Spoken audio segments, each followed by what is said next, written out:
So which tank cleaner is the most water efficient? Now this is a question we get asked an awful lot at the Spray Nozzle people, and for fairly obvious reasons. Water saving is a big concern for most businesses, and any businesses that are involved in tank cleaning, water can be quite a significant cost. You've got to buy the water in first of all, then you've got to pump it, then you've got to heat it, and then you've got to dispose of it. And disposal of contaminated water from tank washes can be quite expensive. Indeed, so much so that in some industries, like water intensive industries such as dairy, it can be one of the most significant overheads, the overall cost of water. So saving water is a good thing. So which type of tank cleaner is most water efficient? Now there's a short answer to this question, and the short answer is high impact tank cleaners. Generally, the higher the impact tank cleaner, the more water efficient it's going to be. However, there's some nuances to this. So there's a slightly longer answer to that question, and this is what this video is actually about. So hopefully to give you some insight into making good decisions about which tank cleaner to use. So first of all, let's step back a bit and look at what makes up a clean. Okay, any cleaning action, any cleaning operation is made up of 4 key components. This is mechanical action, which is the physical scrubbing action of the clean, so scrubbing off the residue. Heat, so the hotter the cleaning fluid, the better it will break down residues, so the hotter the better. Time, now obviously the longer you actually spend cleaning something with any given cleaning system, the more clean it's going to get. And then chemical action, and this is the solvent quality of the chemicals being used in the clean, so the solvent action of it breaking down the residue. Now any cleaning operation will be a combination of these 4 elements. If you reduce the parts, one part or more than one part, you have to compensate by increasing the other parts to make sure that the overall clean is still effective. Now you'll note that water isn't one of those components, so we need to think about this. Where does water come into this? Water is used in pretty much every cleaning action, so where does the water consumption fit into that 4-part model? And there's 2 components that it actually fits into. Okay, so firstly, water is the main solvent used in almost all cleaning actions. Now sometimes we don't think of water as a solvent, but in actual fact it's known as the universal solvent. More things dissolve in water than any other chemical, and it is by far the most common solvent used in any cleaning action. Now you may add solvents to water to improve the cleaning action, but nevertheless the chemical action component of most cleaning operations is largely made up of water. So the chemical action component is definitely part of water consumption.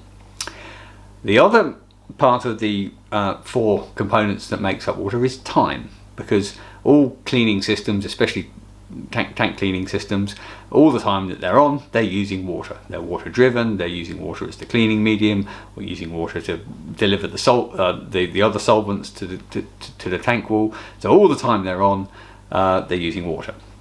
So water consumption is essentially a function of the chemical action component of the clean and the time component of the clean. So if we want to reduce water consumption, therefore we need to reduce chemical action and time. So naturally, if we want to keep the clean effective, we need to increase either heat and or mechanical action. Now we'll leave heat aside for one moment, because that's kind of its own separate entity, and we'll assume we're keeping heat stable. So if we're keeping it at the same sort of temperature, then we're left with mechanical action. And so in order to reduce water, we need to increase mechanical action. And this is why the general rule that higher impact, higher mechanical action tank cleaning devices are more water efficient. But there are some exceptions. So rotary jet cleaners, which are the high mechanical action jet cleaners that we have, they must go through a set cleaning cycle in order to deliver their cleaning action to every part of the tank.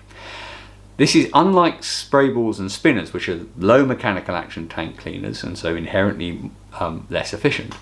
But if the residue is very, very light, the spinners and spray balls will provide instantaneous coverage to the whole tank, or near instantaneous coverage to the whole tank.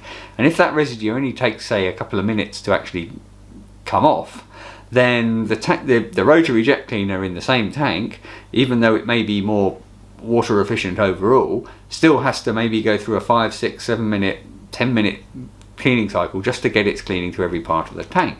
Therefore, it's going to be less efficient overall, because it has to go through that set cleaning cycle, unlike the spray balls and the spinners. So there's an exception there. High pressure cleaners, and by this I mean the high pressure cleaners running at 100 bar or so, as opposed to the mid-range jet cleaners, rotary jet cleaners running at, say, 10 bar. High pressure cleaners tend to have quite a short range of their cleaning jets.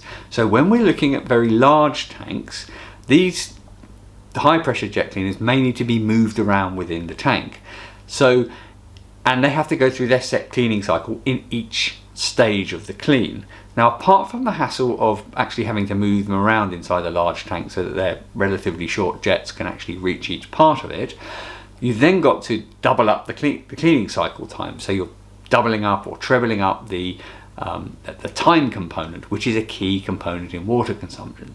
So in very large tanks, it can often be the case that the very high pressure jet cleaners, the 100 bar jet cleaners, are actually less water efficient than the 10 bar rotary jet cleaners running at medium pressures, precisely because you have to do multiple cleaning cycles to move them around within the tank to get an overall effective clean. So there's an exception to the rule there as well.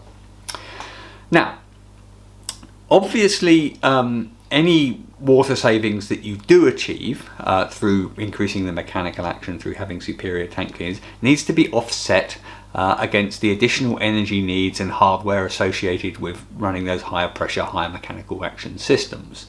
And this is particularly true when it comes to the high pressure systems, the 100 bar type systems, because they're going to need expensive pumps and expensive pipe work and all the rest of it. It's less so, but there's still some truth in it for the mid pressure rotary jet cleaners. You still need to take into account those additional hardware and piping costs when compared to spinners. So even though the overall water savings are going to be there in terms of clean water used per cycle, that may be offset by the additional hardware costs as well. So again, each tank cleaning situation is unique and needs to be analysed, but this video hopefully gives you some general rules with which to start making decisions. Now, if you need any advice on any of this, then come and talk to us. We're the experts. We've seen every single type of tank cleaning situation you care to imagine, and can advise you accordingly. Now, I hope you found this video useful, and I hope that starts to answer the question, which type of tank cleaner is most water efficient.